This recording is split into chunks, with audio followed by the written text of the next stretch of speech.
अध्याय 8 संघर्ष की सुबह। सूरज की पहली किरणें जब पुराने झोपड़पट्टी के टेढ़े मेढ़े टीन के छप्परों पर पड़ती तो वहां की गलियों में जैसे जिंदगी करवट लेती।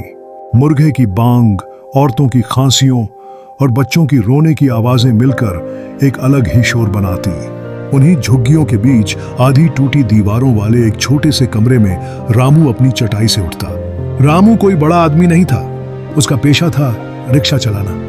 सुबह से लेकर रात तक पसीने से तरबतर होकर कभी बच्चों को स्कूल छोड़ना, कभी बाजार से सब्जी लाना, कभी किसी अमीर आदमी के दफ्तर जाना, यही उसकी रोजी रोटी थी। लेकिन जितनी मेहनत करता पेट उतना ही खाली रह जाता। उसकी पत्नी सरला को खांसी बुखार रहते कई महीने हो चुके थे। पास के सरकारी अस्पताल से बस गोलियां मिलती जो दर्द कुछ समय के लिए कम कर देती, लेकिन बीमारी जड़ से खत्म न होती। बच्चों की हालत भी दयनीय थी। 10 साल की गुड़िया और 7 साल का मोनू दोनों स्कूल जाना चाहते थे, मगर फीस, किताबें और ड्रेस सब कुछ पैसों का खेल था। उस सुबह भी जब रामू ने आंखें खोली तो देखा कि सरला एक कोने में बैठी खांस रही है। उसने झुककर पूछा, क्यों री सरला, रात को दवा नहीं खाई थी क्या? सरला ने धीमी आवाज में कहा, दवा तो खा ली थी रामू, लेकिन अब लगता है ये बीमारी मेरा पीछा नहीं छोड़ेगी। तुम रोज दवाई लाने में भी इतना थक जाते हो। रामू ने सिर झुका लिया। उसके पास जवाब ही कहां था। रोज की कमाई का आधा हिस्सा घर का राशन और बाकी का आधा दवा दारू में चला जाता।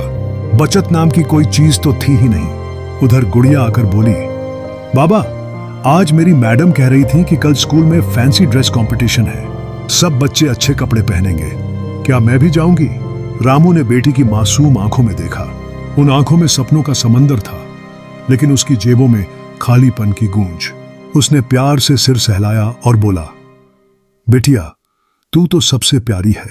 तुझे किसी कपड़े की जरूरत नहीं, तू वैसे ही सबसे सुंदर लगेगी। गुड़िया चुप हो गई।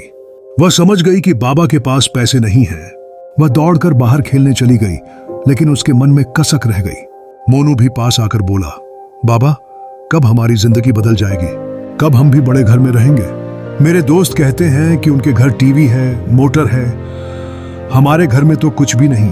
रामू ने मोनू की ओर देखा और भारी मन से बोला, बेटा, मेहनत करेंगे तो एक दिन सब बदल जाएगा, लेकिन अभी तो हमें पेट भरने की लड़ाई लड़नी है। इतना कहकर वह बाहर निकल गया। उसके हाथ में पुरानी फटी हुई तौलिया थी और आंखों में नए दिन की उम्मीद। गली से निकलकर जब वह मुख्य सड़क पर पहुंचा तो वहां पहले से ही रिक्शों की लंबी कतार लगी थी। सब गरीब लोग, सबकी कहानी लगभग एक जैसी। कोई बीमार मां के लिए कमाता, कोई पढ़ाई छोड़ चुके बेटे के लिए। रामू ने अपना रिक्शा संभाला और पहला सवारी पकड़ने की कोशिश में जुट गया। सुबह का वक्त था। लोग दफ्तर, बाजार, स्कूल जाने लगे थे। तभी एक सज्जन ने आवाज लगाई, भाई रिक्शा, स्टेशन चलोगे? रामू ने खुशी खुशी कहा, बैठ जाइए साहब। साहब बैठ गए। उन्होंने अपना बड़ा सा बैग रखा और मोबाइल पर बात करने लगे। हाँ, मीटिंग में देर नहीं होगी। गाड़ी तो आराम से है। रामू मन ही मन सोच रहा था, इनके लिए गाड़ी मतलब एयर कंडीशन कार, हमारे लिए गाड़ी मतलब ये पैरों से खींचा जाने वाला रिक्शा। जिंदगी का फर्क भी ऐसा ही है। स्टेशन तक पहुंचने के बाद साहब ने जेब से 20 रुपए दिए, लेकिन रास्ते में इतना वजन खींचकर उसकी सांस फूल गई थी। फिर भी उसने मुस्कुराकर धन्यवाद कहा। दिन भर काम करते करते वह अक्सर घर की याद करता। सरला की दवाई, बच्चों का दूध, गुड़िया की किताबें, सब कुछ उसकी कमाई पर टिका था। लेकिन कमाई जितनी थी, जरूरतें उससे कहीं ज्यादा थीं। दोपहर के वक्त उसने सड़क किनारे 10 रुपए की चाय और बिस्किट लिए। भूख तो ज्यादा थी, लेकिन पैसे बचाने थे। तभी उसके साथी रिक्शा वाले ने कहा, अरे रामू, तू इतना दुबला क्यों हो गया है? कुछ खाता पीता भी है या नहीं? रामू हंस पड़ा, भाई, हम गरीब लोग खाने नहीं, पेट भरने के लिए जीते हैं। उसके दोस्त ने मजाक में कहा, फिर तेरे लिए तो मौत भी जल्दी आनी चाहिए। गरीब के घर पैसे आने से अच्छा तो मौत ही आ जाए। रामू हंसा नहीं। उसकी आंखें गीली हो गईं। यही तो हकीकत थी। जिंदगी से लड़ते लड़ते कभी कभी मौत आसान लगने लगती थी। शाम तक उसने 5-6 सवारियां ढोई और कुल मिलाकर 100-150 रुपए कमाए। यही उसकी दिन भर की कमाई थी। जब वह थका हारा घर पहुंचा तो देखा बच्चे उसका इंतजार कर रहे थे। गुड़िया दौड़कर बोली, बाबा, आज बहुत भूख लगी है, कुछ अच्छा खाना लाए हो?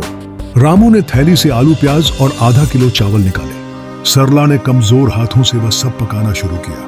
रात को सबने खाना खाया। बच्चों ने हंसते खेलते दिन का हाल सुनाया, लेकिन सरला की खांसी बढ़ती जा रही थी। रामू ने आसमान की ओर देखा और सोचा, हे भगवान, अगर गरीब के घर पैसे नहीं दे सकते तो कम से कम मौत ही जल्दी भेज दिया कर, ताकि ये दुख तकलीफ और न देखनी पड़े।